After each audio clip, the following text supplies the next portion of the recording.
Okay, I just want to document the process for turning the water on in the spring at the lake. In a second, you'll understand why this tool is important. There's a drain outside that you're going to turn on or off. In the fall, you turn it counterclockwise a quarter turn, and in the spring, you turn it clockwise a quarter turn. Out here by the steps, underneath this bush, underneath this rock, you'll see this sort of metal lid here. You'll pull that up. That's where you use that special tool. Now to make life easier, we're using a water transfer pump here. That's in the lake. That's going to the house. And here's the power. You do need a long extension cord. I'm using a 75-foot and a 25-foot cord. Now to make life easier, we've got a couple of these outlets that I can turn on and off. One of them, that cord, is going to the utility transfer pump. So I can pause that on and off. That'll help inject water into the system. I'll show you that. Time to go down the hole. So here's the setup. I still have to tighten some things down. But to make it easier to put the water in, you can see where the garden hose is going. We used to have a milk jug upside down and pour water in by hand. That is tedious and it takes a lot of water.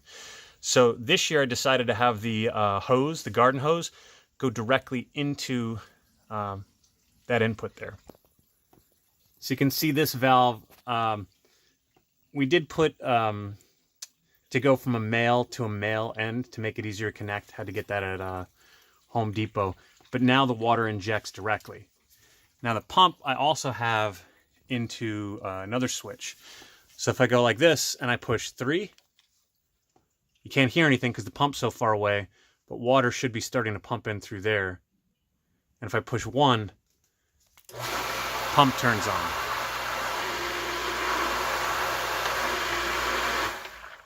But I go back and forth turning those on and off until the system is full.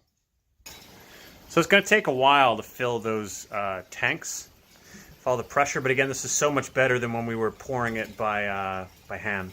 So you do have to check to see what was left open. I had left open some valves like the spigot outside, so I'll go ahead and turn this off. But can I just say, check out that spider soup. That's impressive. And I'm kind of going one at a time and opening up the spigots till the water comes out. I'm actually going to let it run for a while to sort of clean out the system. You can see sometimes there's air that has to come out. Let that run out. Right now I have both pumps going. At some point I'm going to switch it over so it's just the regular pump and not the utility pump. Water. Nice. See, the pressure's rising. We're only maybe 12 pounds. It should go up, if I remember, somewhere in the order of 30, but it is going up. I'll give it a couple minutes and then I'll turn off the little pump. Every so often I hear the big pump whine a little, so I turn that one off. Right now this is just a little pump, and I'll give that a break, just in case there's not enough water in there. Oh, by the way, I did pull the priming plug and fill it by hand in the beginning. I don't know if you have to, but it seemed like a good idea. And you can hear the air bubbles working through this water heater. Okay, let me turn off the big one for a second. Now right now the little pump is still going. Don't forget to turn this off at some point. So I'm going to turn off the little pump. I'm going to turn this like this, which brings up a good point. Down here we have all sorts of valves at low points. You have to make sure you close all those before you start filling the system. Otherwise you just lose your water. Let's see how she does going solo.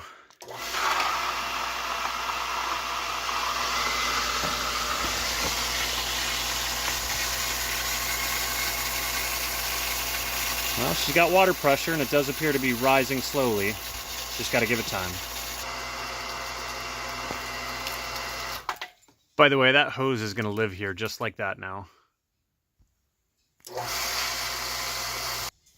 Okay, the pump kicked off, about 35 psi. One other thing I want to remind myself of is this bladder here. It says to top it off at about 28 psi of air.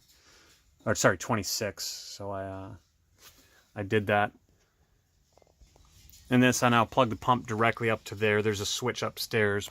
This is really just for doing this process.